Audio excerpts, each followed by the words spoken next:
Mes chers collègues, nous allons débuter nos travaux et aujourd'hui, l'ordre du jour appelle l'examen du rapport de la mission d'information sur le financement public de l'enseignement privé, dont les rapporteurs sont M. Paul Vannier et Christopher Weisberg.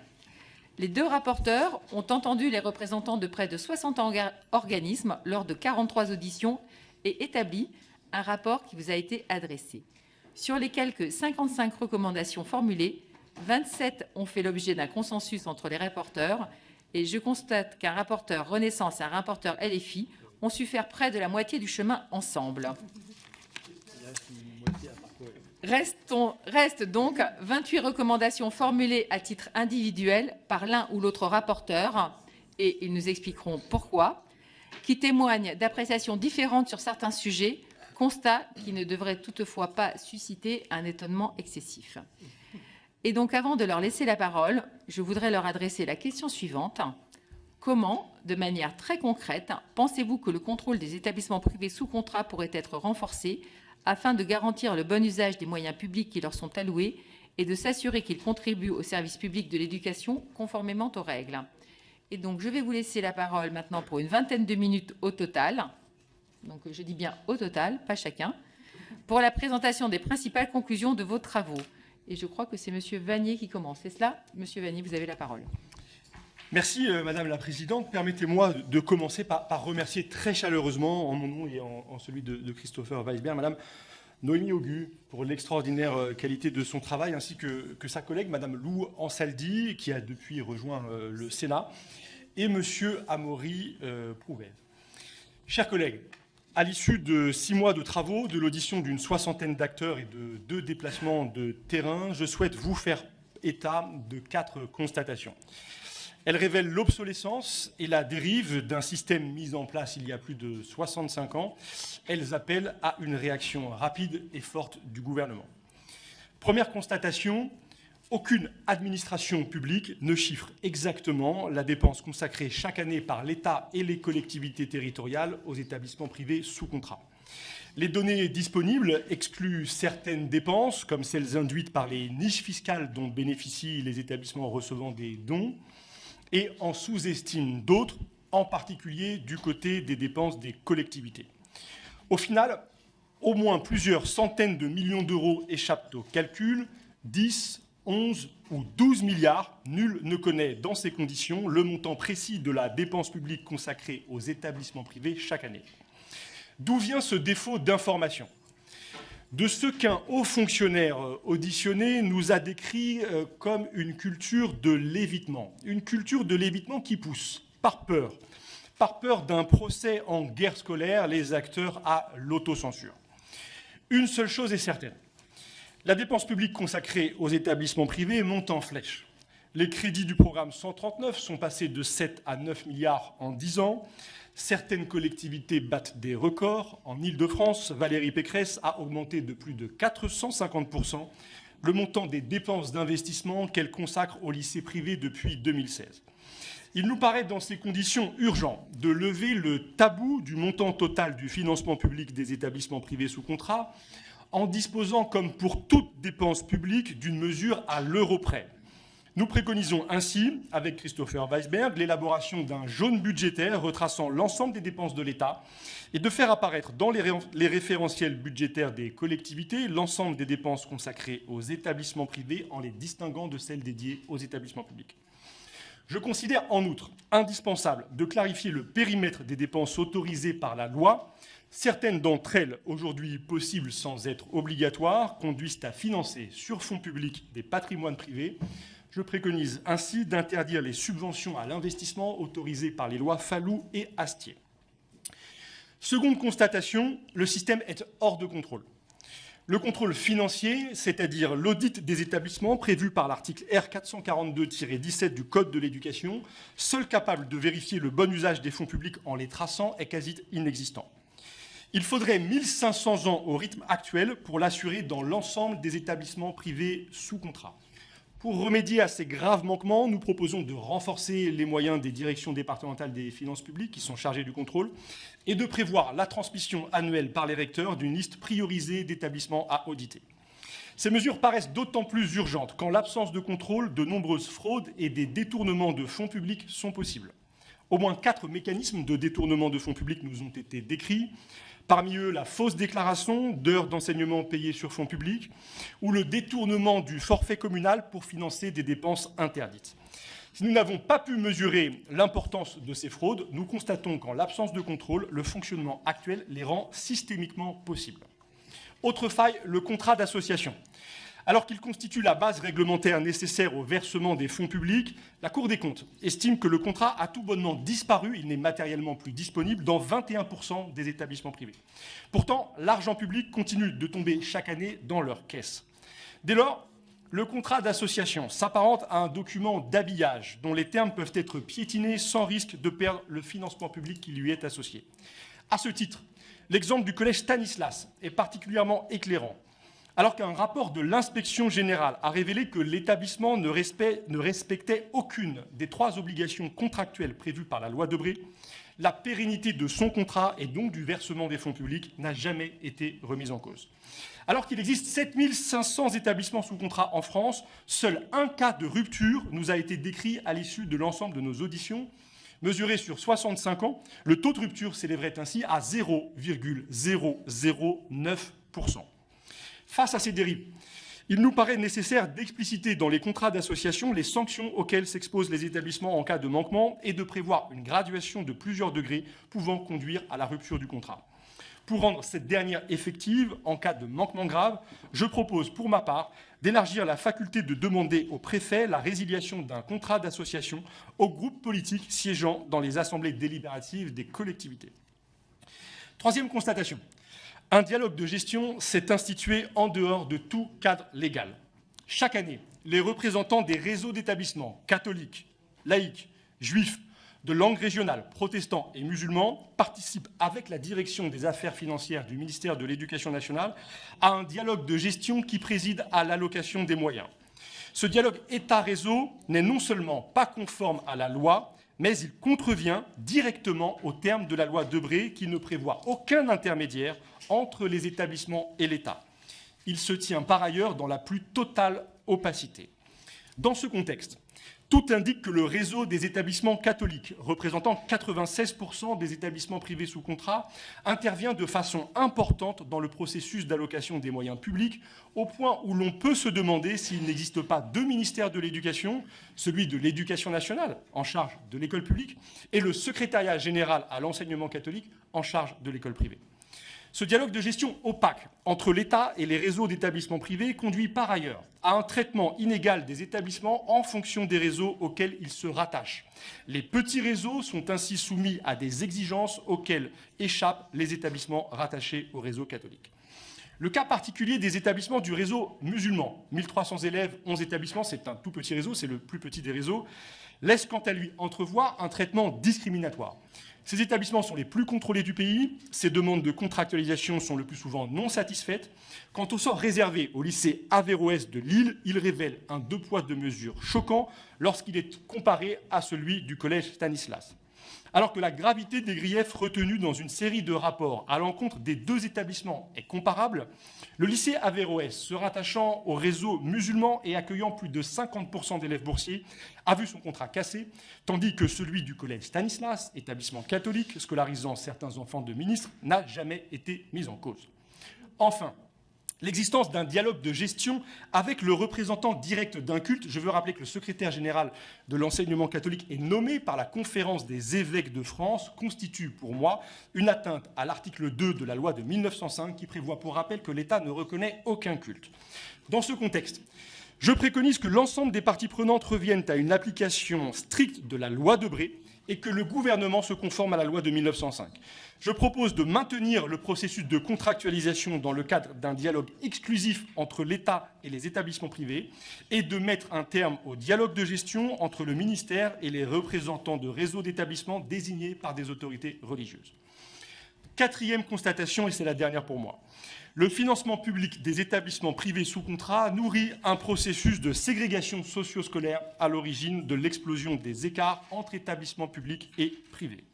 D'après la DEP, le secteur privé contribue à hauteur de 33 à 45% à la ségrégation sociale totale entre les collèges. Il scolarise 3 fois moins d'élèves boursiers que le public.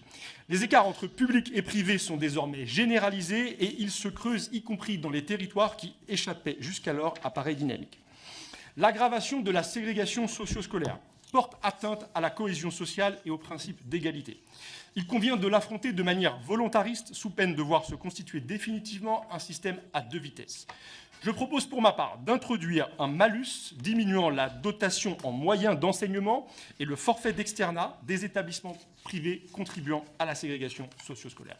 Enfin, le modèle français, qui se caractérise par un financement public important associé à de faibles contreparties pour les établissements privés sous contrat, c'est une situation exceptionnelle à l'échelle de l'OCDE, autorise une très grande hétérogénéité des situations entre public et privé. Les établissements privés, pourtant financés à plus de 75% sur fonds publics, peuvent trier leurs élèves, tandis que les établissements publics les scolarisent tous sans condition. Ils peuvent évincer certains de leurs élèves et ne garantissent pas leurs droits dans les procédures disciplinaires qu'ils engagent contre eux. La prise en charge de l'inclusion scolaire est moindre dans le privé que dans le public. La campagne de vaccination contre le papillomavirus n'y est mise en œuvre que selon le bon vouloir des chefs d'établissement. Enfin, le SGEC a indiqué qu'il ne mettrait pas en œuvre le choc des savoirs, une politique dont je conteste le fondement, mais qui doit entrer en vigueur dans tous les collèges français à la rentrée prochaine en 6e et en 5e. Pour qu'à la parité des financements corresponde la parité des règles, nous proposons, avec Christopher Weisberg, sans contrevenir au caractère propre des établissements privés sous contrat, la mise en place de contrats d'objectifs et de moyens fixant des objectifs à atteindre, par exemple en matière de mixité ou en matière d'inclusion, et prévoyant, en cas de non-respect, des sanctions pouvant conduire à la rupture du contrat.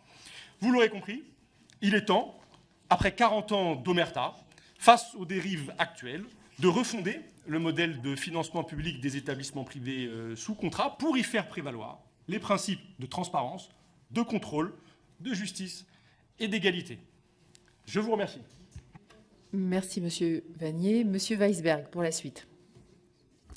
Merci, Madame la Présidente. Mes chers collègues, Paul Vannier a déjà pu évoquer les principales propositions de notre rapport. Je tenterai de les compléter en deuxième partie de mon intervention. Mais permettez-moi tout d'abord de commencer à vous faire part de mes réflexions sur la nature même de notre système éducatif dual. Premièrement, celui-ci n'a rien d'exceptionnel, contrairement à ce que vous avez pu dire, en tout cas en complément de ce que vous avez pu dire. La majorité des pays de l'OCDE financent les établissements privés sous contrat. Avec un taux avoisinant 75% de financement public, la France se positionne en 10e position sur 34 pays. La Belgique, l'Italie sont à 100%. Dans un pays de ma circonscription, les États-Unis, les charter schools sont financés à 100%. Comme souvent, la France a une capacité inégalée à cliver davantage que ses voisins sur un phénomène qui est finalement assez normal.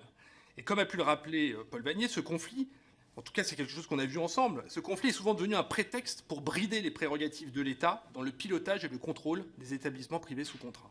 La question n'est donc pas de savoir si l'État doit ou non financer ces établissements, la question est plutôt comment l'État et les collectivités territoriales assument un contrôle effectif du financement et de la délégation de services publics qu'ils leur confèrent. La deuxième réflexion dont je dois vous faire part, c'est que la liberté d'enseignement garantie par la Constitution permet aux parents de choisir le mode d'instruction pour leurs enfants, public, privé ou en famille.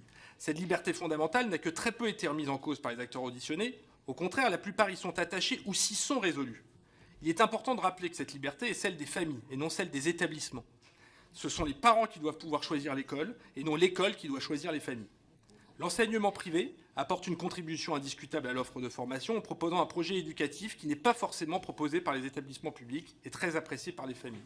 Les parents doivent avoir le choix, ne stigmatisons pas ce choix.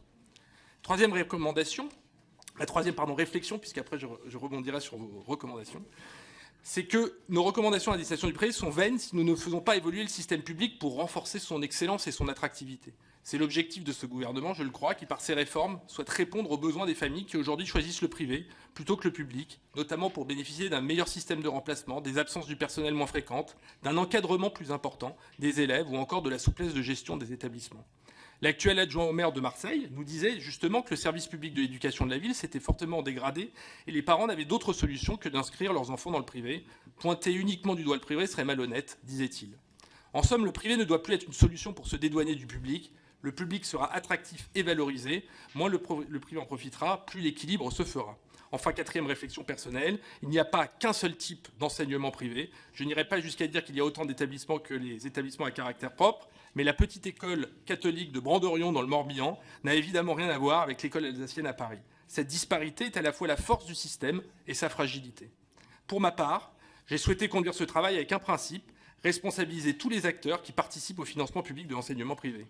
Cette politique de responsabilisation s'oppose au flou actuel qui permet à chacun de s'exonérer, sans mauvaise foi la plupart du temps, de ses obligations et qui dégrade la confiance dans le système actuel, pouvant aboutir, dans les cas les plus graves, aux affaires très médiatisées de Stanislas ou d'Averroès, mais qui ne doivent pas devenir l'arbre qui cache une forêt beaucoup plus clairsemée.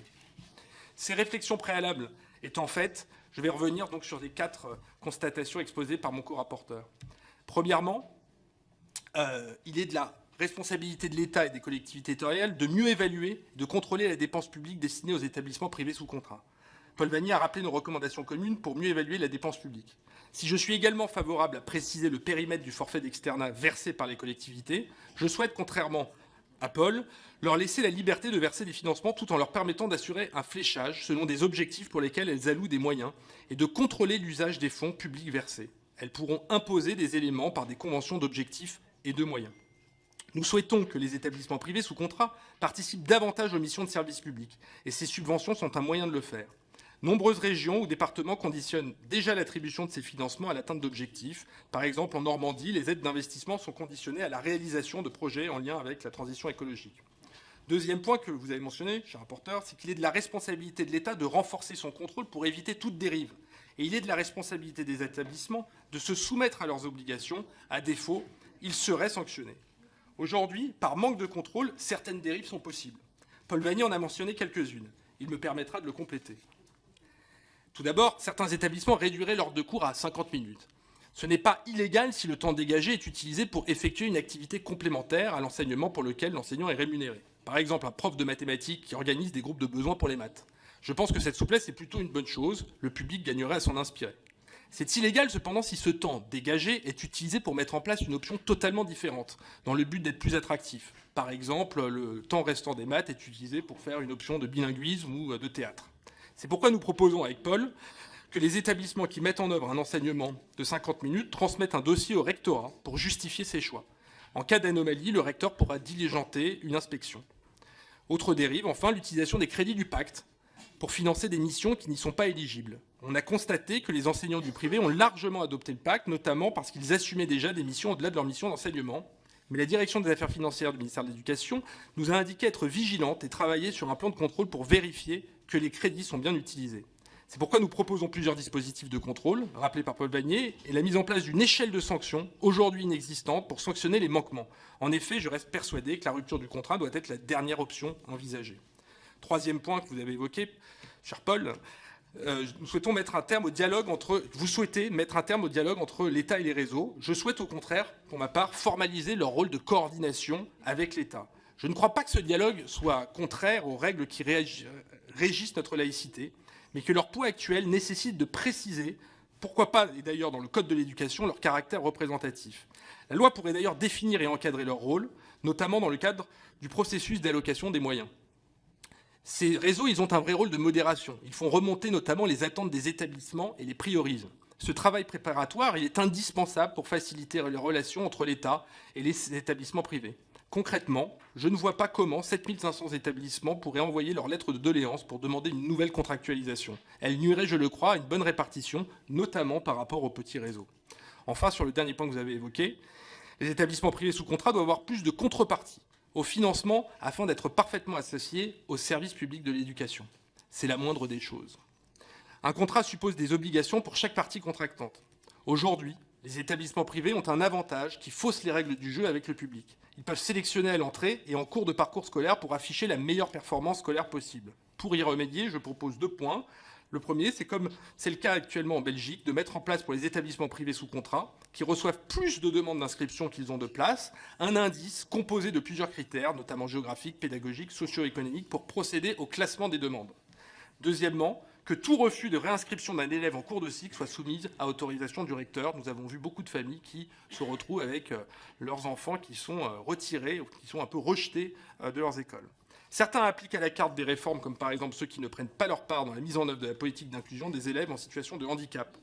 Si le protocole signé entre Pap Ndiaye et le GIEC est une avancée réelle, je le crois, la valeur non contraignante du document et l'absence d'autorité hiérarchique du GIEC sur les établissements privés sous contrat risquent malheureusement de limiter les effets de cette initiative. C'est pourquoi, comme l'a rappelé Paul, nous proposons de renouveler la nature contractuelle avec les établissements privés sous contrat en mettant en place un contrat d'objectifs et de moyens contraignants. Les objectifs de mixité socio-scolaire pourront être intégrés dans ce contrat. Pour réaliser ces objectifs, je propose de rendre obligatoire la prise en compte de l'IPS dans le cadre de l'allocation des moyens de l'État aux académies et permettre aux collectivités territoriales de moduler ces financements en fonction de la mixité socio-scolaire.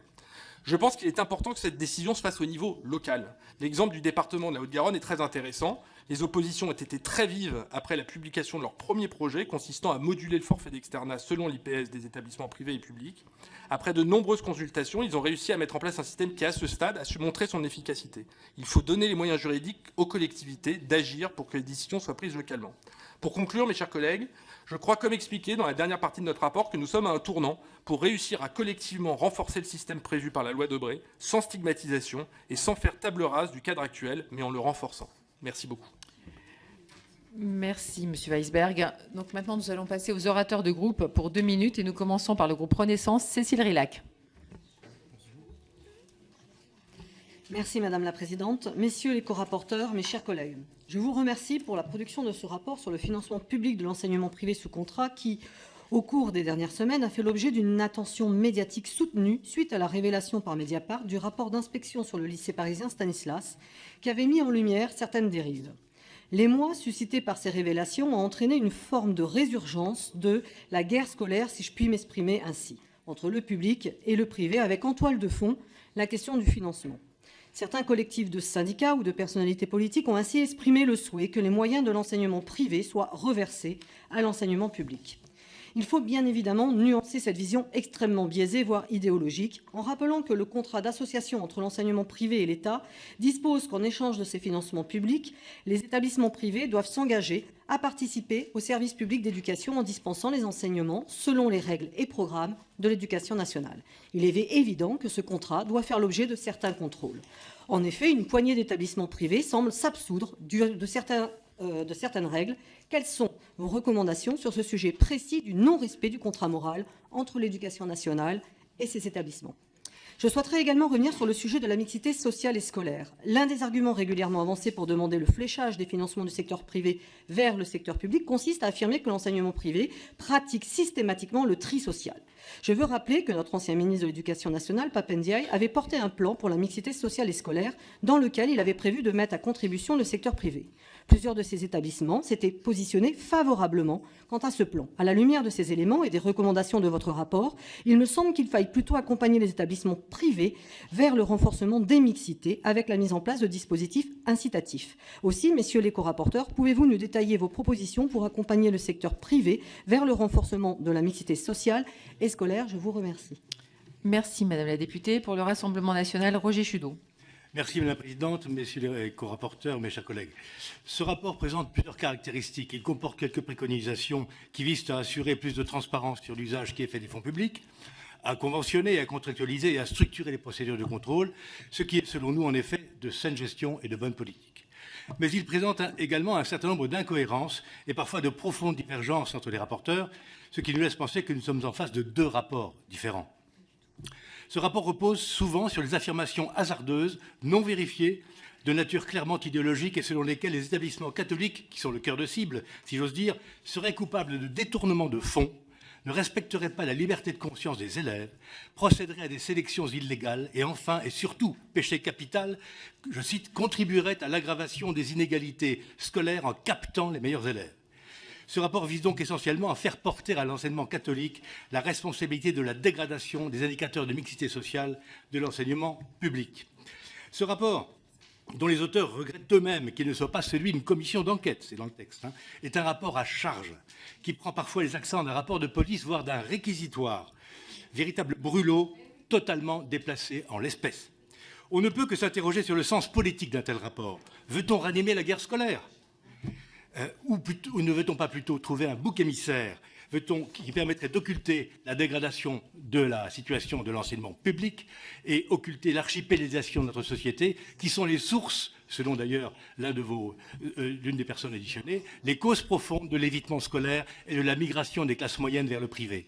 Pour notre part, nous n'approuvons pas les termes de ce rapport et nous nous opposerons à son adoption par la Commission. Je vous remercie. Merci, monsieur le député. Donc, pour LFI, Léo Walter. Merci Madame la Présidente. Messieurs les rapporteurs, je veux tout d'abord saluer le travail impressionnant que représente votre rapport. Un rapport qui s'attaque enfin, 65 ans après la loi Debré, au tabou du financement public de l'enseignement privé. Un rapport qui remplit, autant que faire se peut, ces 3 objectifs. Mesurer le montant total des financements publics, évaluer les contrôles pédagogiques et budgétaires et estimer la participation réelle du privé au service public de l'éducation. Un rapport qui fait déjà réagir et qui fera date. Le moins que l'on puisse dire, c'est que l'état des lieux que vous dressez est inquiétant.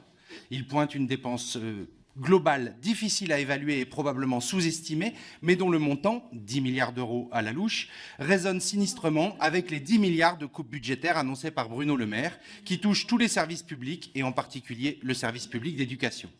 En ce jour de grève nationale et alors qu'une mobilisation à l'ampleur inédite exige un plan d'urgence pour la Seine-Saint-Denis, revendication à laquelle la ministre prétend n'avoir pas les possibilités financières de répondre, ce parallèle est particulièrement insupportable. Votre rapport souligne de plus que cette dépense est engagée sans aucun contrôle pédagogique, administratif ou budgétaire, ou presque, ce qui permet, vous le soulignez dans la deuxième partie, de multiples dérives. Je souhaiterais quant à moi insister sur votre 3e partie au titre éloquent. Parité des financements, disparité des règles. Vous y soulignez que le privé, qui bénéficie pourtant d'un financement équivalent à celui du public, n'est pas soumis aux mêmes obligations en termes de mixité sociale, de sélection des élèves ou de modalités d'exclusion. Mais pas seulement. Rappelons que l'année scolaire 2012-2013 a été la seule où le nombre d'élèves scolarisés dans le public a été supérieur à celui des élèves du privé dans tous les départements français. Mais à la rentrée 2013 arrive la réforme des rythmes scolaires, dont les écoles publiques se sont largement dispensées. Dans mon département, elles ont fait toute leur publicité cette année-là sur le fait qu'elles restaient à 4 jours. Et à la rentrée, aux surprises, le privé redevenait majoritaire dans plusieurs départements.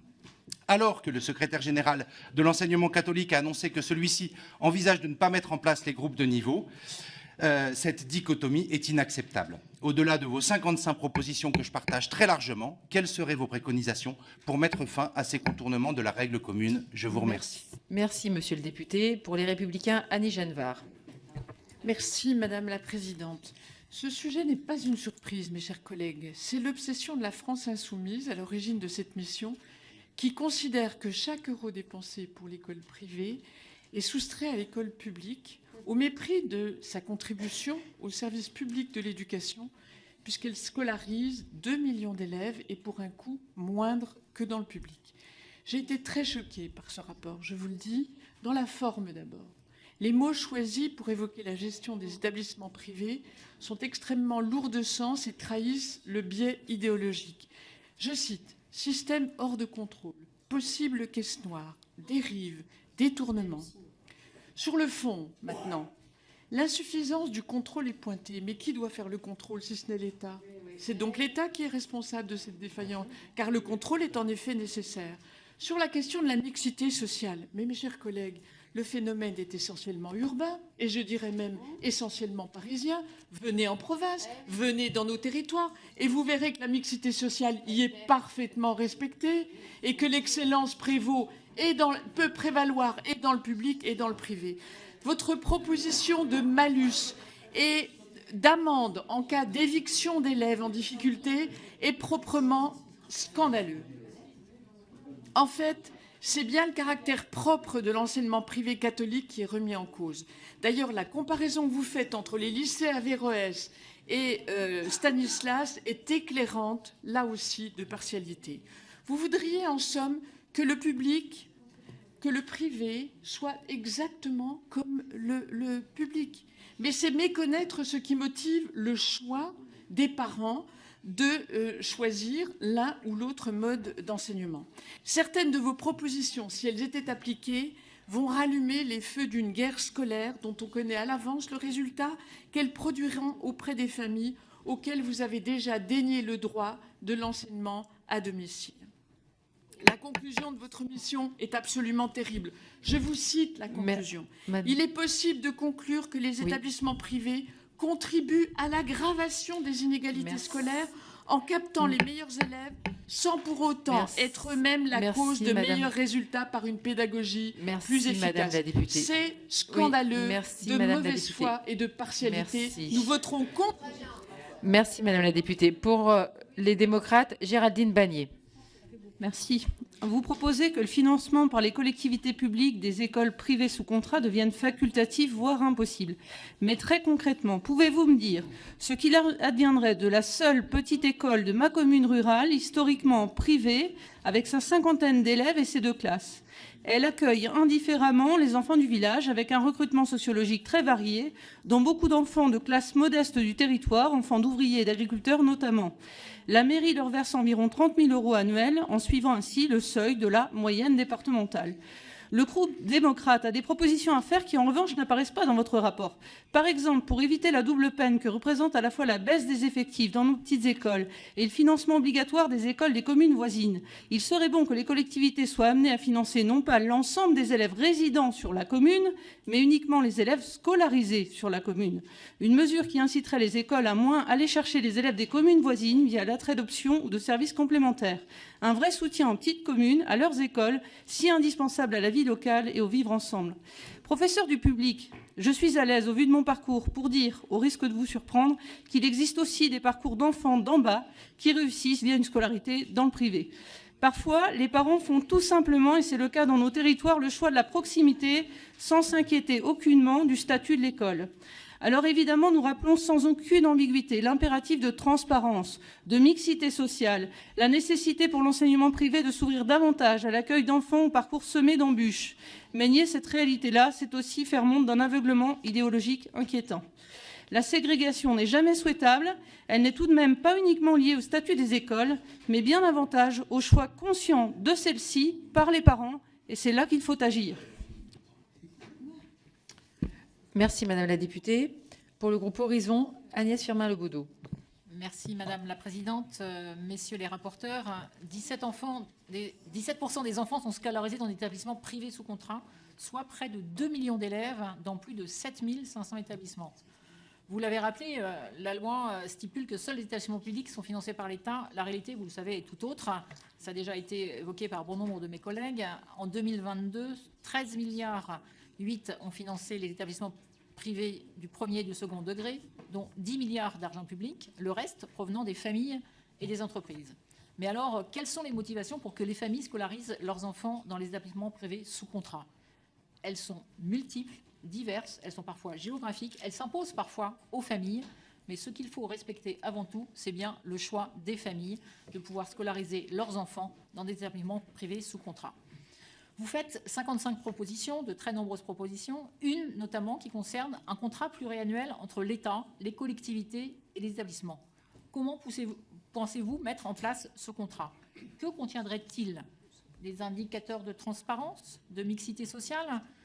Comment faire pour que les établissements privés ne soient pas soumis au Code de l'éducation relatif aux procédures disciplinaires? Comment mentionner dans le rapport des règles essentielles que vous estimez essentielles pour garantir ces principes fondamentaux du droit de la défense? Collégialité de la décision, respect d'une procédure contradictoire, capacité à faire appel. Les règlements intérieurs, vous le signalez, sont librement écrits par les établissements. Donc, si de nombreux établissements peuvent intégrer ces principes mentionnés, ce n'est pas le cas pour tout le monde. De nombreuses questions, mais en tout cas, il nous faut, comme ça a été évoqué par certains de mes collègues, laisser le libre choix aux parents de choisir l'école pour leur enfant. Merci, Madame la députée. Pour les socialistes apparentés, Fatia Keloachi. Merci, Madame la Présidente. Tout d'abord, je tenais à remercier les 2 rapporteurs pour le travail fourni sur un sujet ô combien important, ô combien attendu de chacun d'entre nous. Les chiffres de la corrélation entre les établissements privés et la ségrégation scolaire sont dans votre rapport. Et ils sont édifiants et ils sont vérifiables par tous. Ce sont des chiffres publics. L'IPS moyen des élèves scolarisés dans le privé est supérieur de 15 points au minimum à l'IPS moyen des élèves scolarisés dans le public. Premier chiffre. Le secteur privé contribue à hauteur de 33% au minimum à la ségrégation sociale totale dans les collèges. Deuxième constat. Ces constats, vous les avez, ce sont des chiffres nationaux publiés, donc les IPS aujourd'hui, tout le monde peut aller voir dans l'établissement de secteur quel est l'IPS moyen du secteur. Ces constats doivent nous pousser à agir. Depuis 2017, la mixité sociale est la grande absente des politiques publiques du gouvernement en matière d'éducation. Vous proposez, dans certaines de vos propositions, de moduler les financements des établissements d'enseignement privé en fonction de la mixité sociale et scolaire. Le groupe socialiste est favorable à un système de malus tel que proposé par notre collègue Paul Vannier. Cela rejoint l'expérimentation ambitieuse menée par le conseil départemental de la Haute-Garonne dans l'agglomération de Toulouse, qui, couplée à des mesures favorisant la mixité, a donné de très bons résultats. Dans la proposition numéro 43, vous proposez, monsieur le rapporteur, d'intégrer un mécanisme de malus diminuant la dotation en moyens d'enseignement des établissements privés dont l'IPS est supérieur à la moyenne des IPS du public. Ainsi, j'aurai plusieurs questions à ce sujet. Pouvez-vous nous confirmer avoir préféré un système agissant sur la dotation globale horaire des établissements, donc le budget de l'État, plutôt que sur la dotation de fonctionnement, donc le budget du département? Pouvez-vous nous expliquer ce choix? Et enfin, pouvez-vous nous indiquer avec votre système quel pourcentage d'établissements privés seraient concernés par un malus? Et avez-vous réfléchi au montant financier qu'il faudrait imputer à ce budget afin que cela devienne vraiment Madame efficient? La députée. Merci. Pour le groupe GDR, Soumia Brouaha. Merci Madame la Présidente, Messieurs les rapporteurs. Tout d'abord, je voudrais moi aussi vous saluer le travail important que vous avez réalisé. Et ce qui ressort dans ce rapport, c'est comment le privé sous contrat s'est inscrit progressivement au cœur d'une stratégie de l'évitement. Une stratégie d'évitement choisie par des parents qui témoignent trop souvent d'un sentiment d'abandon de l'État vis-à-vis de l'enseignement public. Une stratégie d'évitement également de l'enseignement privé vis-à-vis de ses propres obligations. Et nous l'avons vu dans le rapport sous plusieurs aspects. Tout d'abord, sur la mixité sociale. En effet, un rapport de la Cour des comptes note que la mixité sociale dans les établissements privés sous contrat est en fort recul depuis une vingtaine d'années. Votre rapport pointe également le manque de profondeur des contrôles réalisés sur les établissements privés sous contrat. Récemment, le cas de l'établissement Stanislas à Paris a mis en avant comment de nombreux établissements privés sous contrat avec l'État ne respectent pas la place de l'instruction religieuse qui devrait être facultative et non obligatoire. Par ailleurs, 75% du financement des établissements privés sous contrat pour le premier et le second degré proviennent de fonds publics, alors que certains établissements ne respectent pas complètement les programmes et les engagements qui sont pris avec l'éducation nationale. Alors aussi, je m'interroge, oui, il faut refonder les systèmes de financement des établissements sous contrat, mais finalement, est-ce que la solution, ce n'est pas de soutenir l'enseignement public ? J'ai plus de micro. Merci, Madame la députée. Pour le groupe Lyotte, Béatrice Descamps. Merci Madame la Présidente, Messieurs les rapporteurs. Nous vous remercions pour ce rapport qui concerne deux sujets ô combien importants que sont l'éducation avec un grand E de nos enfants et l'utilisation des finances publiques. Éducation qui doit être et rester une priorité nationale pour l'ensemble de nos élèves, et le temps n'est pas à relancer la guerre privée-publique. Ni la réussite de nos élèves, ni l'égalité des chances n'y gagneraient. Il est tout à fait normal que l'utilisation de l'argent public puisse et même doive être contrôlée. Une réelle transparence des dépenses publiques est plus que nécessaire. Lorsque des dysfonctionnements existent, ils doivent être sanctionnés, plus particulièrement lorsqu'il s'agit de l'éducation. Il ne faut toutefois pas oublier que la plupart des établissements se conforment aux obligations que sont les leurs et souhaitent avant tout la réussite de leurs élèves. Les parents ont quant à eux la liberté, rappelons-le encore, du choix de l'école pour leurs enfants. Ma question porte particulièrement sur l'inclusion scolaire dans ces établissements. Vous affirmez dans votre rapport, je cite, qu'il apparaît que les établissements privés ne prennent pas la part qui devrait être la leur dans la mise en œuvre de la politique d'inclusion des élèves en situation de handicap. Néanmoins, nous savons que beaucoup d'établissements participe activement, et là il ne faut surtout pas me dire le contraire, à l'inclusion des élèves en situation de handicap, même si certains plus que d'autres, certains mieux que d'autres, mais ils participent. Mais puisque vous faites cette remarque, dans ce contexte, pourriez-vous détailler ce point et pourriez-vous nous faire des recommandations à ce sujet? Je vous remercie. Merci, Madame la députée. Messieurs les rapporteurs, je vais vous laisser la parole pour répondre déjà à nos collègues et puis ensuite nous prendrons des questions des autres collègues pour vous réinterroger. Merci beaucoup, Madame la Présidente. Bon, déjà, d'une part, le collègue Chardot l'a rappelé, c'est un rapport ça a été écrit à quatre mains. Un rapport à quatre mains nécessite de faire parfois des compromis, mais on est parti sur une vision commune. D'ailleurs, je tiens quand même à le dire, vous avez parlé de réactiver la guerre scolaire, mais ce rapport est parti déjà d'un rapport de la Cour des comptes, que je crois nous n'avons pas mentionné en introduction, qui date de juillet 2023, et qui dit, pour beaucoup de choses que nous avons reprises, exactement les mêmes choses, de façon assez nuancée et sans aucune volonté de réactiver la guerre scolaire. Et je vais même aller plus loin. Penser qu'il faudrait réactiver la guerre scolaire, ce serait un échec complet, puisque ça fait 40 ans qu'on nous sermonne sur cette question de la guerre scolaire. Et c'est précisément parce qu'on a décidé d'éviter un sujet qui, évidemment, touche au cœur des familles, touche au cœur des choix des familles, et c'est pour ça que j'ai rappelé dans mon introduction qu'il y avait une diversité de modèles, et qu'il ne s'agissait en aucun cas de stigmatiser. J'ai même, je pense, dans mes propos, choisi des expressions qui permettent justement de valoriser la responsabilisation et pas la stigmatisation.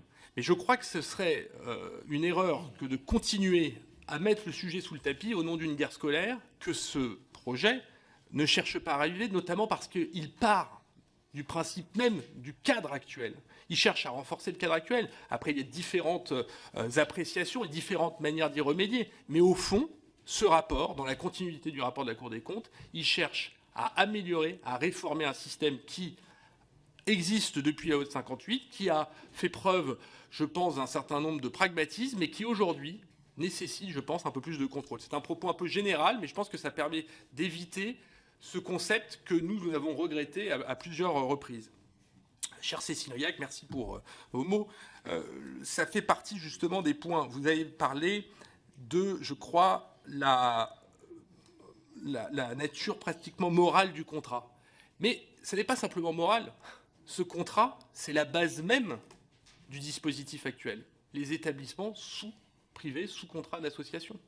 Et donc, ce qu'on a pu voir, et qui était assez étonnant, c'est que, je crois d'ailleurs que Paul l'a rappelé, nombreux établissements n'ont même plus vraiment de référent autour de ce contrat. Et ce qui nous a paru nécessaire, c'est qu'un contrat, ça oblige les parties.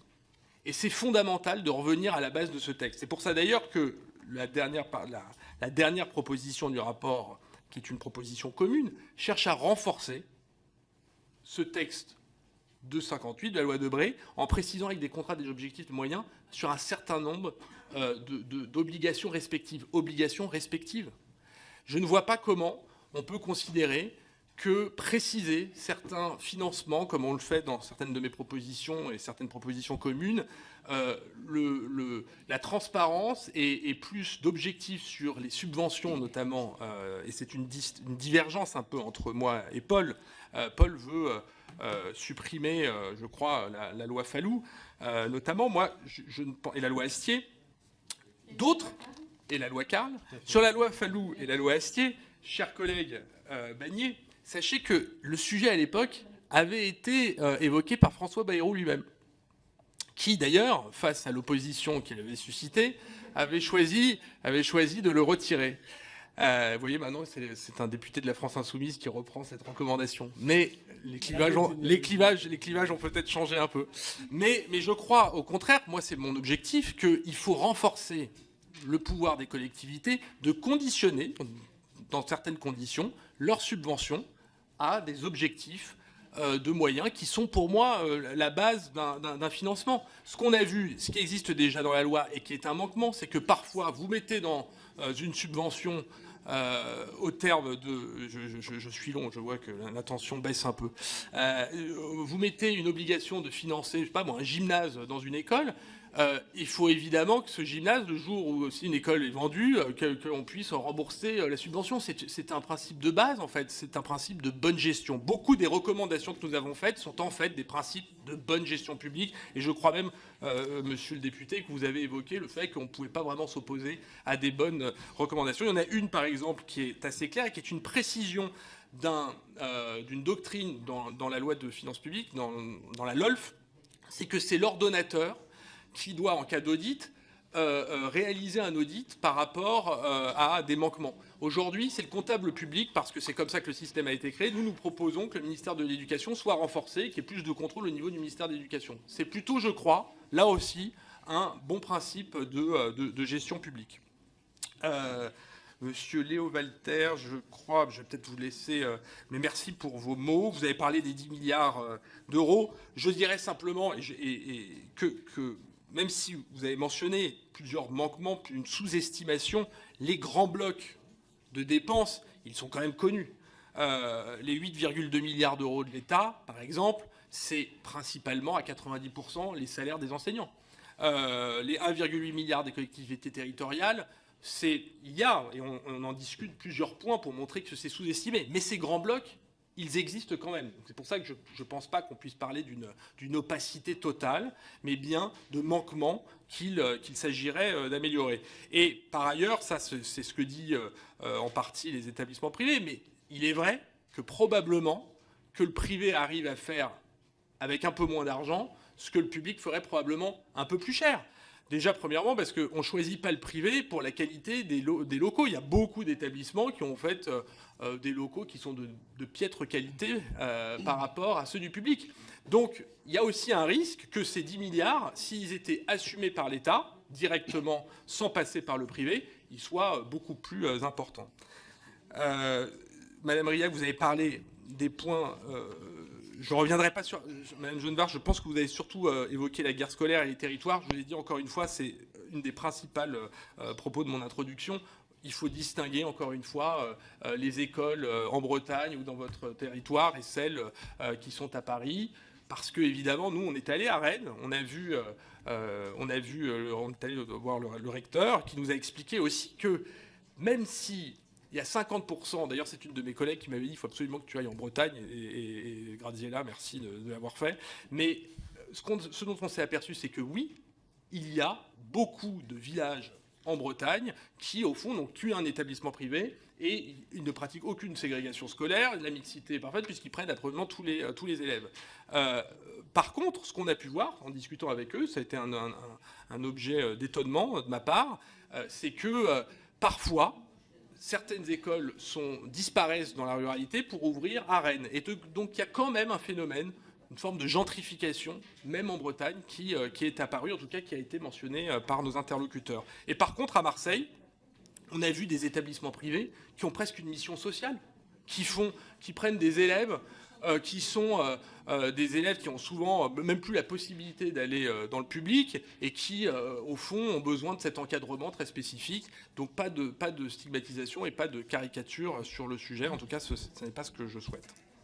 Peut-être première, et il y a d'autres points, mais je te laisse compléter parce que j'ai déjà été très long. Je commencerai moi aussi par un commentaire général sur cette idée de guerre scolaire. Il n'y a pas de guerre scolaire dans notre pays, elle n'existe pas. Il y a par contre des pouvoirs publics qui ont renoncé à leur mission de contrôle. Il y a une école publique qui s'effondre.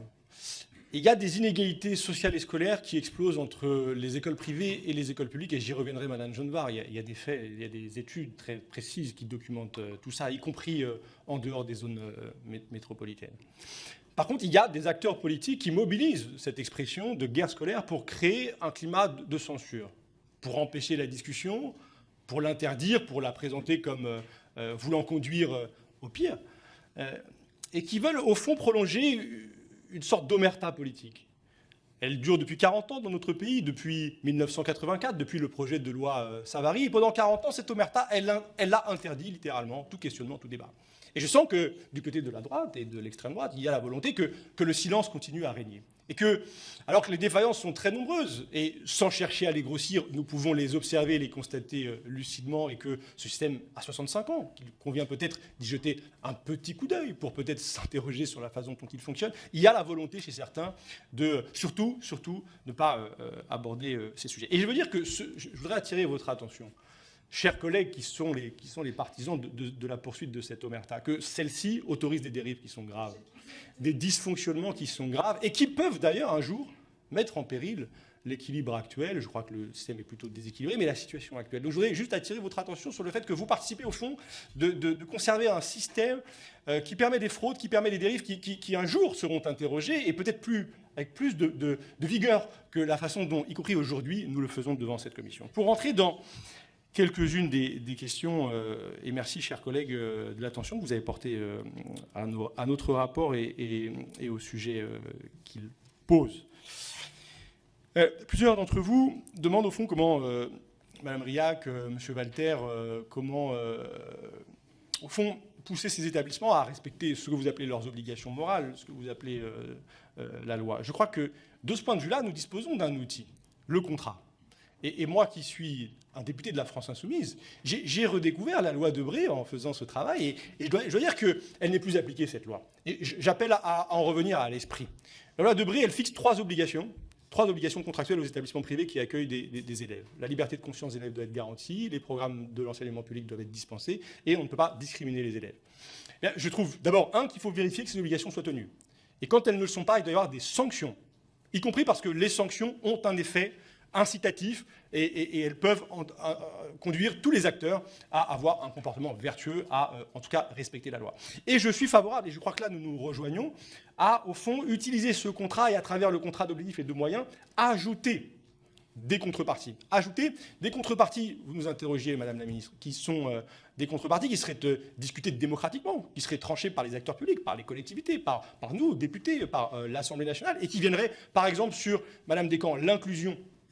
Fixer des objectifs, parce qu'il y a un écart. Vous avez raison, il y a des établissements qui sont même spécialisés dans l'accueil d'enfants en situation de handicap. Mais aujourd'hui, les chiffres le disent, nationalement, il y a un écart. Bien, on pourrait demander aux établissements privés de faire mieux en termes de mixité, de vacciner les enfants, les jeunes filles contre le papillomavirus, partout, sans qu'on en discute, sans que ce soit ici à la main d'un tel et là refusé par un autre. Et dire que si ces obligations, déterminées encore une fois démocratiquement, ne sont pas tenues, il doit y avoir des sanctions. Ces sanctions, pour répondre à d'autres collègues, doivent être, de mon point de vue, et c'est peut-être ce qui manque aujourd'hui, graduées. Aujourd'hui, au fond, il y a la possibilité très théorique de la rupture de contrat, puisque nous constatons qu'elle n'est jamais employée.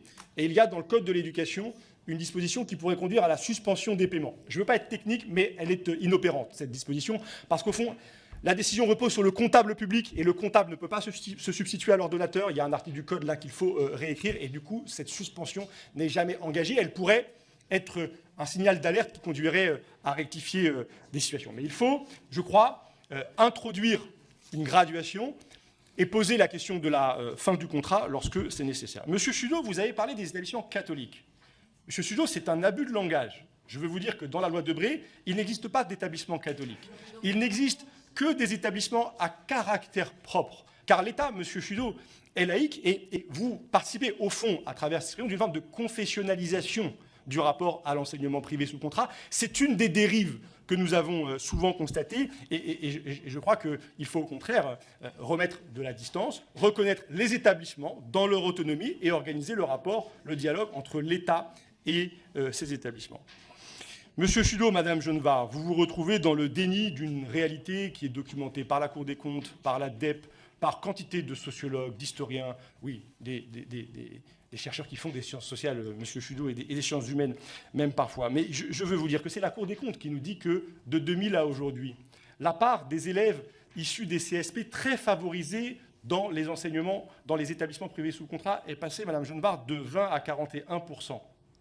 Et ça ne concerne pas que les grandes métropoles, que les territoires les plus favorisés. Ça concerne aujourd'hui tout le pays, y compris, en effet, en Bretagne, région qui échappait jusqu'ici à ces dynamiques. On constate que les écarts sont en train de se creuser. C'est la DEP, ça n'est pas le député Vanier, le co-rapporteur Vanier qui le dit, c'est l'ADEPE qui considère, à travers une étude qui porte sur 3 villes, Paris, Bordeaux, Clermont-Ferrand, que les établissements privés sous contrat contribuent à hauteur de 33 à 45% à la ségrégation scolaire dans les collèges. Et c'est l'ADEPE qui dit qu'à l'échelle du pays, au-delà des métropoles, 2 tiers des collèges privés, 2 tiers sont en situation de ce que l'ADEPE appelle une concurrence directe avec les collèges publics. Donc voilà la réalité à laquelle nous faisons face, et nous sommes, je crois, comme mon collègue co-rapporteur qui sera là, à la croisée des chemins. Madame Vanier, vous indiquez qu'elle est partie, mais c'est pas grave, que la question de la scolarisation, elle est partie un instant, elle va revenir. La scolarisation dans les écoles privées sous contrat, elle est parfois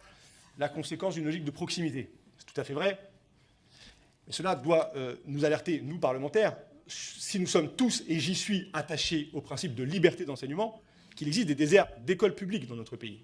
Qu'il y a, dans le Morbihan, par exemple, dans l'ouest de la France, des endroits où l'école publique est si loin que des familles font le choix de l'école privée. Est-ce un choix là? Je ne sais pas.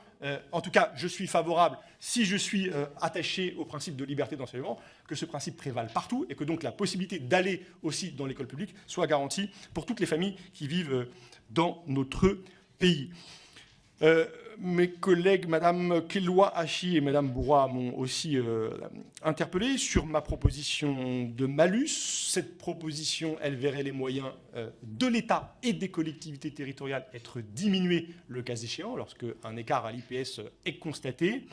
Et Mme Bourrois me dit, et m'interroge, est-ce que la solution nous interroge, n'est-elle pas de soutenir l'enseignement public? Elle a raison, à travers cette question, de nous rappeler peut-être que la question de la ségrégation socio-scolaire, la question de la mixité sociale et scolaire, elle ne se limite évidemment pas à l'enseignement privé.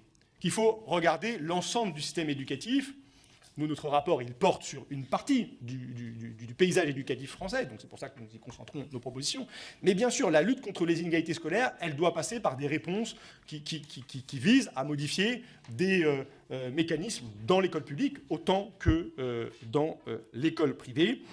Je crois avoir fait le tour. Non, un dernier mot, et c'est Mme Genevard qui me le permet, parce que vous avez trouvé scandaleuse une de mes propositions, celle de l'amende qui frapperait les établissements privés qui évincent des élèves.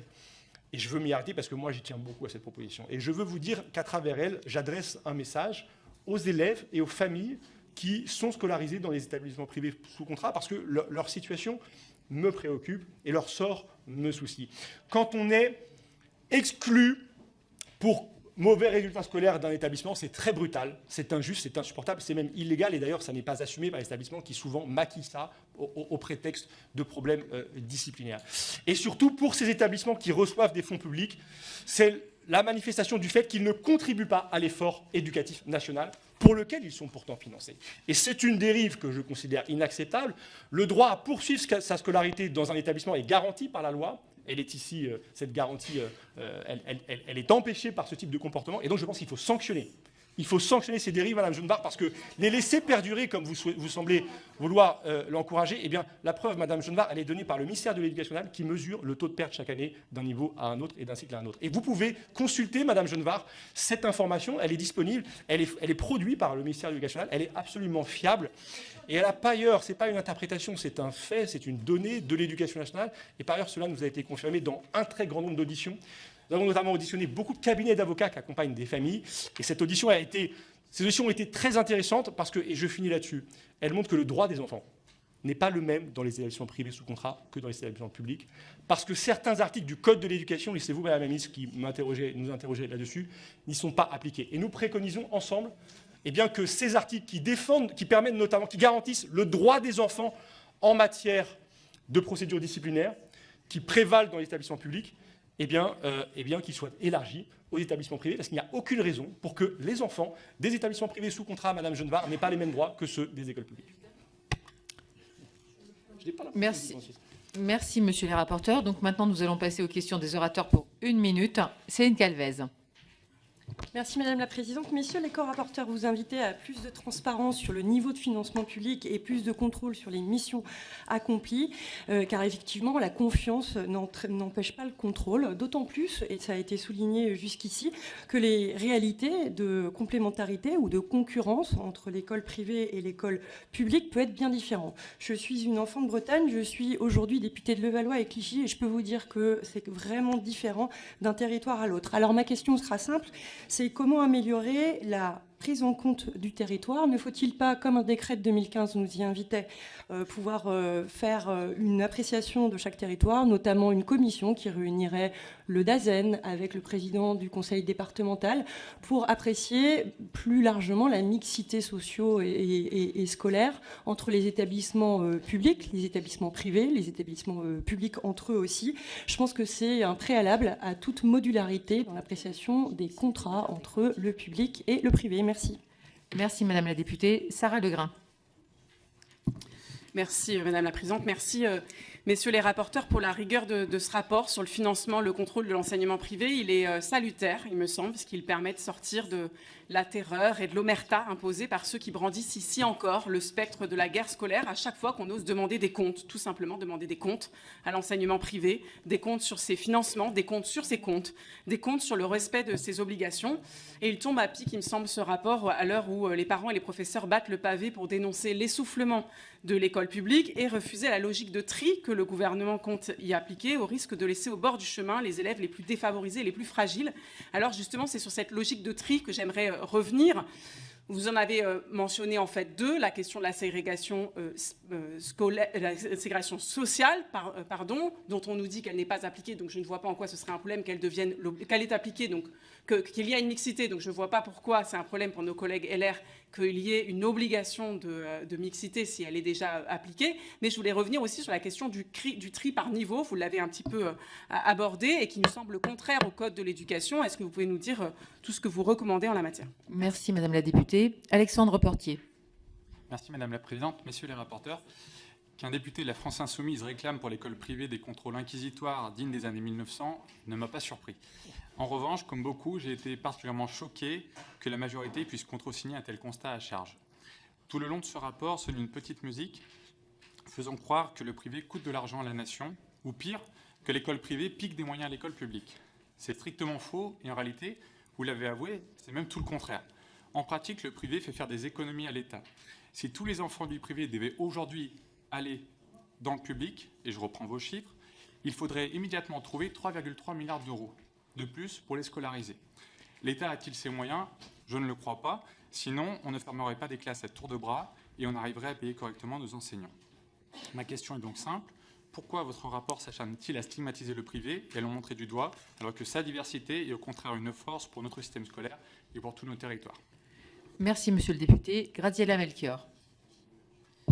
Merci Madame la Présidente, Messieurs les co-rapporteurs. L'Académie de Bretagne se distingue, et vous l'avez mentionné dans votre rapport, par une forte présence de l'enseignement privé sous contrat catholique. Plus de 40% des élèves bretons fréquentent un établissement privé sous contrat et plus de 60% des élèves bretons auront fréquenté les deux systèmes à l'issue de leur scolarité. Par ailleurs, l'écart entre les indices de position sociale, qui n'est que de 5 points entre public et privé, démontre qu'en Bretagne, le privé n'est pas le reflet d'un choix élitiste. L'excellence de l'Académie de Rennes, pour rappel, la première à avoir franchi la barre des 80% de bacheliers dans une tranche d'âge, s'explique en partie par cette saine émulation entre établissements publics et privés. D'autre part, pour des raisons historiques, de nombreuses communes comme Plouédern et Baudilis dans ma circonscription et d'autres encore n'ont qu'une école primaire privée catholique. Ma question s'adressera donc davantage à M. Vanier, qui propose d'abroger les lois Carle, Falloux et Astier. Que dites-vous à ces élèves et à leurs parents qui n'auraient plus accès à un enseignement de proximité? Et comment imaginer que ces établissements ruraux privés puissent fonctionner sans investissement public, notamment au regard du bien-être des élèves et de la communauté éducative? Je vous remercie. Madame la députée. Stéphane Mazard. Merci Madame la Présidente. Mes chers collègues, messieurs les rapporteurs, ma question porte sur le financement des lycées français à l'étranger. Le réseau de l'Agence pour l'enseignement français à l'étranger fait état de 580 établissements homologués, dont 139 pays scolarisant pas loin de 400 000 élèves. C'est un réseau conséquent, influent, dont nous pouvons être fiers car il participe, à n'en pas douter, au soft power de la France à son rayonnement à l'étranger, tout en garantissant une continuité de scolarité aux enfants d'expatriés français. Dans le panorama du financement de l'enseignement privé que vous avez dressé dans votre rapport, où situez-vous ce cas particulier de l'enseignement à l'étranger? Pouvez-vous nous éclairer davantage sur les financements directement perçus par l'État français dans son écosystème et quelles recommandations particulières préconisez-vous pour préserver le bon fonctionnement de la scolarité française à l'étranger? Merci, monsieur le député. Frédéric Meunier. Je suis là. Merci, madame la Non, présidente. mais en fait, je cherchais, parce qu'il y avait un autre député inscrit. Messieurs, moi, je ne vous remercie pas pour ce rapport à charge exclusive, non pas contre le financement public de l'enseignement privé sous contrat, mais contre l'enseignement privé sous contrat. Monsieur Vanier, vous confondez omerta et liberté de choix, contraire bien sûr à votre idéologie, car le mot liberté ne fait pas partie de votre langage qui ne connaît que les mots sanction, répression, suppression de l'enseignement privé. Alors au lieu de relancer cette éternelle guerre entre le privé et le public, ne pensez-vous pas qu'il serait plus pertinent de se focaliser sur les raisons pour lesquelles l'enseignement privé est considéré aujourd'hui comme plus qualitatif? De plus en plus, les parents font le choix de mettre leur enfant dans le privé. Pourquoi, à votre avis? Merci, madame la députée. Emmanuel Antoine. Merci, madame la présidente.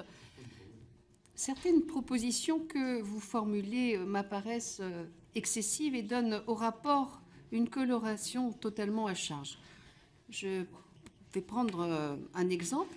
Je pense ainsi à la proposition numéro 4 de M. Vanier sur l'abrogation de l'article L442-5-1 du Code de l'éducation de la loi Carle. Cet article règle la question de la prise en charge du forfait d'externat lorsque les élèves sont scolarisés dans une école privée sous contrat dans une autre commune que leur commune de résidence, comme cela peut exister d'ailleurs dans le public. Non seulement il y a un parallélisme des formes, mais surtout cela assure la liberté de choix de l'école des familles. Et on ne comprend pas trop la justification que vous apportez, à savoir comment cette disposition aggrave les déserts d'écoles publiques et comment cela pourrait être attentatoire au principe de liberté d'enseignement. Alors ma question, n'y a-t-il pas en réalité un risque qu'une telle abrogation menace véritablement la liberté de choix des familles, et je le rappelle, qui est une liberté constitutionnelle? Merci, madame la députée. Je n'ai plus d'orateurs inscrits, donc est-ce que c'est bon? Donc, non, normalement, non, madame la députée, vous avez déjà... Oui. Bon, alors, il y a monsieur Corbière qui souhaite poser une question et... Non, mais puisque vous m'en donnez l'occasion, je remercie la présidente. La parole est libre dans cette commission, mais je suis quand même frappé par la violence des réactions, quasi d'un ton inattendu sur un rapport qui s'appuie sur la Cour des comptes. Et je dois avouer, que... Non, mais, mesdames et messieurs les députés, Annie Genevard pourra reprendre la parole. Donc, laissez monsieur Corbière parler. Merci. Monsieur Corbière. Parce qu'il y aura reprise de parole. Non, mais... Non, mais... les mêmes, lorsque... C'est des choses qui s'appuient sur le rapport de la Cour des comptes, qui demandent une saine gestion. Vous nous répondez à côté de la plaque, montrant bien, finalement, que vous êtes... la représentation d'une forme de lobby, hélas très éloignée du service public, et j'emploie ce terme à dessein, d'un lobby, d'un groupe de pression qui ne veut pas que le débat ait lieu. On peut être en désaccord avec certains aspects du rapport, mais il est salutaire qu'une discussion puisse avoir lieu. Vous mettez immédiatement, par le vocabulaire que vous choisissez, une violence dans la discussion, afin non pas de dire que cela va réveiller la guerre scolaire, mais vous menacez, vous, de la réveiller, en vérité. C'est ça que vous faites. Vous menacez les parlementaires de dire que s'ils osent s'en prendre aujourd'hui sur cette gestion discutable d'enseignement privé confessionnel, vous menacez, vous, à l'image de ce que vous avez fait dans les années 80, de remobiliser une partie de la population pour défendre ses intérêts privés. Je félicite les rapporteurs et je pense que les députés qui sont si vifs devraient quand même avoir un certain attachement au service public et arrêter de défendre les intérêts privés. Merci, monsieur le député. Donc, comme je l'avais dit, madame Annie Genevard, pour 1 minute. Merci, madame la présidente. Moi, j'ai 2 questions très rapides à poser. Considérez-vous que les établissements privés remplissent une mission de service public de l'éducation? Ce que vient de contester à mi-mot M. Corbière. Deuxième question. Vous avez beaucoup insisté dans votre rapport sur le financement par les collectivités territoriales. Comment conciliez-vous les obligations auxquelles vous voulez les soumettre avec la libre administration des collectivités publiques. Merci, Madame la députée. Rodrigo Arenas. Pour merci, une Madame la minute. Présidente, Messieurs les rapporteurs. Je tiens d'abord à les remercier pour la qualité de ce rapport qui marque à la fois des certitudes, c'est-à-dire des choses qui ont été objectivées, et d'autres qui sont des zones d'ombre. Alors, je tenais quand même à répondre à certaines interpellations. Il ne s'agit pas de faire une chasse à une quelconque confession qui soit, mais au contraire de montrer un fonctionnement. Un fonctionnement qui d'ailleurs rend peut-être pas hommage aux religions auxquelles ils sont censés éduquer les enfants, puisqu'ils prônent la charité, et charité bien ordonnée commence par soi-même. Donc au-delà de ça, il s'agirait de lever un peu l'inconnu sur un certain nombre de choses, et je voudrais poser la question au rapporteur: que faudrait-il faire pour avoir exactement le coût de l'enseignement privé, puisqu'il a été dit qu'il y avait une difficulté à le faire, pour bien raison, et aussi quelles seraient les méthodes à mettre en place pour pouvoir le consolider avec notamment les participations des collectivités territoriales, dont certaines s'affranchissent de leurs réserves, puisqu'elles vont au-delà de leurs compétences obligatoires, et notamment, vous comprendrez dans mon angle de vue, les écoles privées hors contrat avec l'État, qui ne sont pas l'objet du rapport, mais qui sont aussi une partie fondamentale dans l'aspect idéologique et militant qui parfois sont mis en avant. Je vous remercie. Merci. Messieurs les rapporteurs, c'est à vous pour les réponses à nos collègues. Je vais commencer par la question que pose Madame Meunier sur les raisons qui conduisent des familles à faire le choix de l'enseignement privé. Elles sont sans doute diverses, mais l'une de celles qui m'est apparue de façon la plus évidente, c'est l'effondrement de l'école publique. Quand dans l'école publique, il n'y a plus de professeurs pour remplacer les absents, quand littéralement le bâti tombe sur la tête des élèves, eh bien, ceux qui en ont les moyens, parce que ça n'est pas toutes les familles non plus, même si le coût de la scolarité dans les établissements privés sous contrat, il est relativement modeste parce qu'il est subventionné, mais c'est une dépense qui est inaccessible à certaines familles. Ceux qui en ont les moyens font le plus souvent ce choix. C'est là, sans doute, la principale explication, et nous en avons discuté avec des représentants de parents d'élèves. Pour le reste, Madame Meunier, je vous invite peut-être à lire entièrement le rapport. Vous n'y trouverez nulle part la proposition de supprimer l'école privée sous contrat, nulle part, à aucun moment, pas même suggéré, pas même dessiné. Donc vous nous portez, en tout cas peut-être à moi, peut-être à nous deux, des intentions qui ne sont pas les nôtres et qui n'apparaissent nulle part dans le rapport. Je vous le dis peut-être avant que vous prononciez par votre vote sur l'appréciation de du travail que nous avons accompli pendant 6 mois.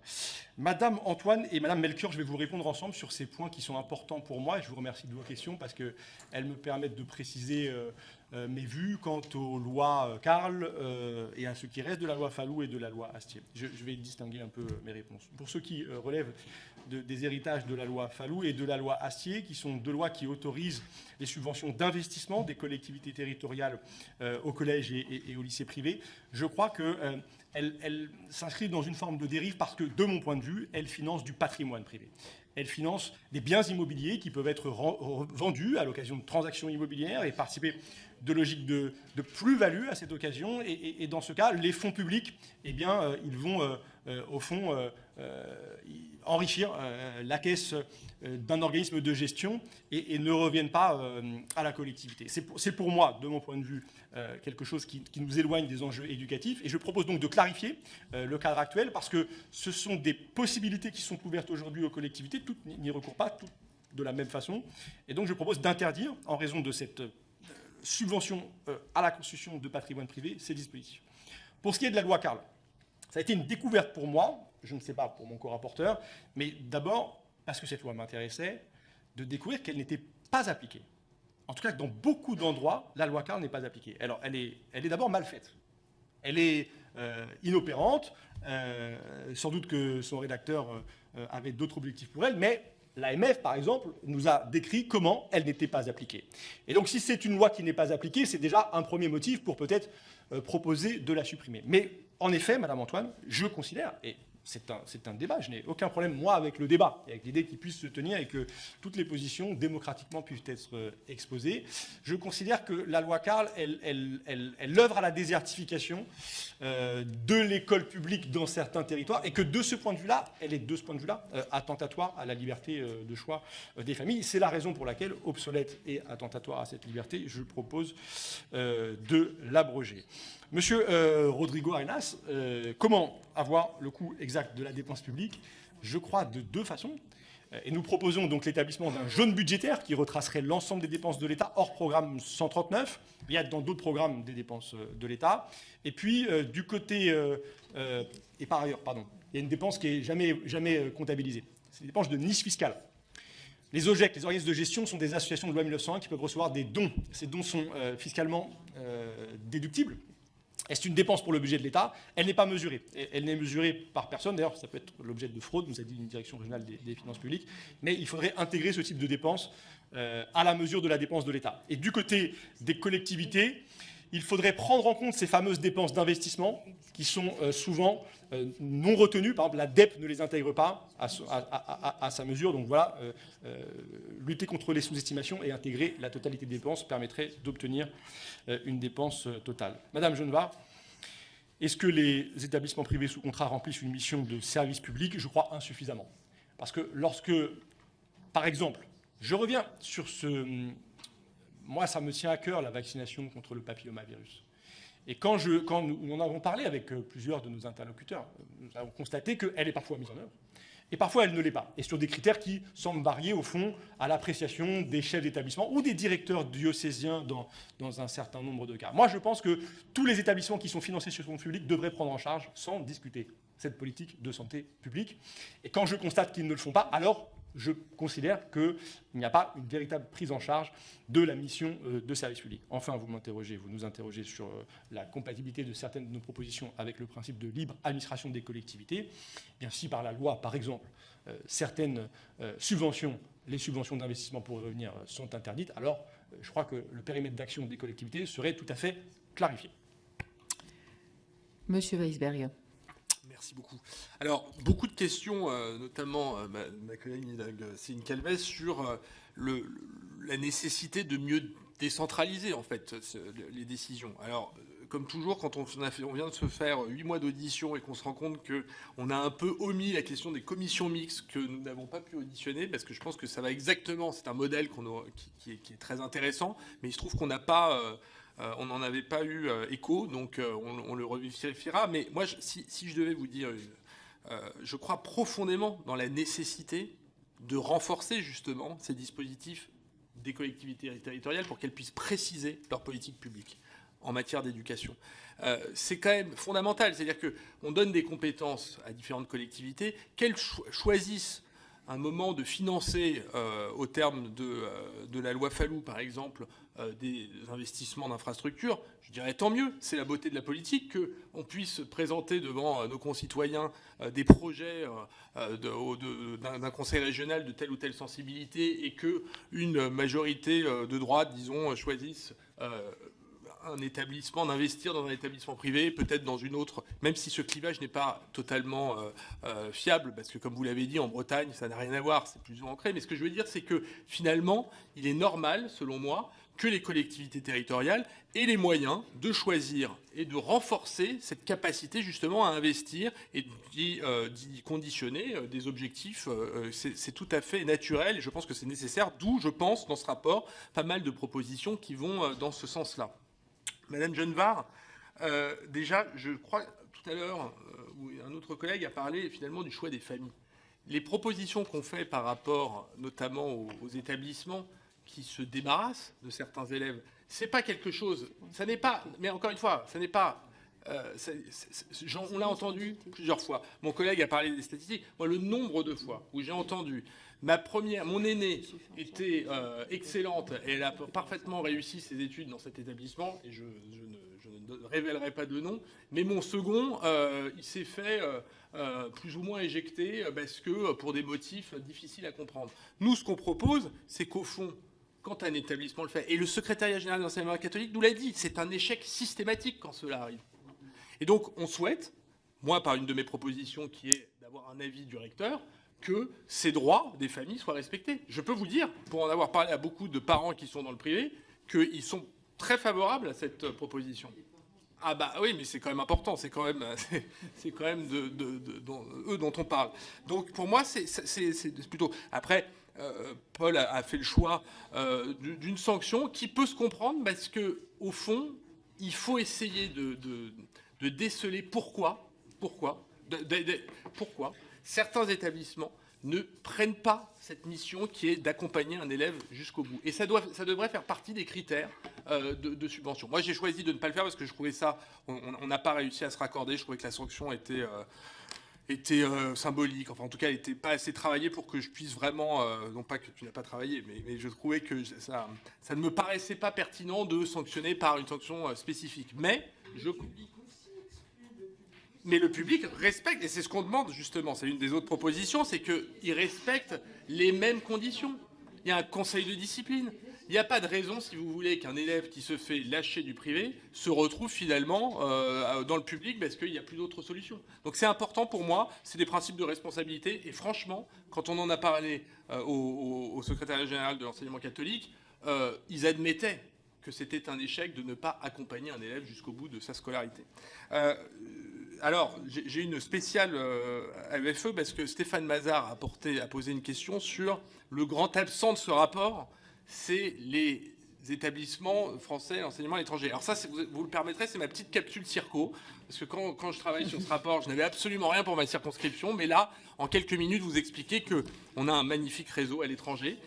Et faire le lien peut-être avec notre sujet d'aujourd'hui, parce qu'il n'est pas directement lié. En fait, ça ne fonctionne pas sous contrat. Il y a des établissements en gestion directe, il y a des établissements partenaires selon les géographies et selon les établissements. Mais ce qui est intéressant, c'est que beaucoup des professeurs qui partent à l'étranger pour faire une mission pendant 3 ou 6 ans, quand ils reviennent en fait en France, ils sont un peu handicapés par leur expérience à l'étranger.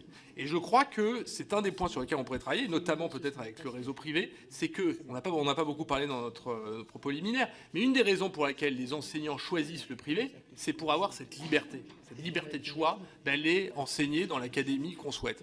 Et donc ça, je pense qu'on pourrait travailler un peu plus précisément pour voir les passerelles entre une expérience à l'étranger et un retour en France. Ensuite, sur les points... Je crois que tu as répondu à la collègue Gardilla. Il y avait un point sur le service public. Est-ce qu'on considère, chers collègues, que c'est une délégation de service public ? Une délégation de service public, ça obéit à des objectifs de politique publique. La politique publique de l'éducation, elle permet soit d'assumer les choses en gestion directe, mais on peut aussi déléguer. Et moi, c'est vrai, sur ce sujet-là, j'ai probablement moins de certitude que mon collègue Vanier sur le fait qu'un établissement privé peut parfaitement réussir cela. Mais là aussi, et je crois que c'est très important, et sur d'autres sujets qui n'ont rien à voir avec l'éducation, on cherche souvent à avoir des contrats qui permettent de garantir les obligations de celui qui gère, du gestionnaire. Donc je trouve pas choquant d'avoir des propositions qui renforcent les contrats pour que la politique publique soit assurée d'un certain nombre de mesures qui sont dans le contrat. Je trouve que ça va dans le sens de ce que vous dites, chers collègues. Merci. Merci, messieurs les rapporteurs, donc d'avoir répondu à tous nos collègues. Et donc maintenant, nous allons procéder au vote. Donc, je rappelle que nous allons voter par rapport à la publication du rapport, si nous autorisons ou pas la publication du rapport. Je ne vais pas me lancer dans une phrase dont je ne vais pas réussir à aller jusqu'au bout. Donc je vais vous lire la phrase consacrée. Il appartient désormais à la Commission d'autoriser la publication du rapport d'information en application du 7e alinéa de l'article 145 du règlement de l'Assemblée nationale. Donc je vais demander qui est pour cette publication. Voilà. Bon, c'est vous. Oui. Qui est contre ? La publication du rapport est donc autorisée. Je vous remercie, mes chers collègues. Messieurs, merci. Donc, messieurs les rapporteurs, alors, mes chers collègues, avant de vous dire que nous nous retrouvons demain pour l'examen de la proposition de loi visant à la prise en charge par l'État de l'accompagnement humain des élèves en situation de handicap sur le temps méridien, puis la présentation des conclusions de la mission flash sur le sport au travail. Messieurs les rapporteurs, vous souhaitiez ajouter en mots de conclusion après le vote ? Remercier tous les collègues pour leurs questions, pour leurs interventions et formuler un vœu que ce rapport contribue à maintenir, contre toutes les tentatives pour le refermer, le débat sur le financement public des écoles privées ouvert. Merci. Monsieur Weisberg.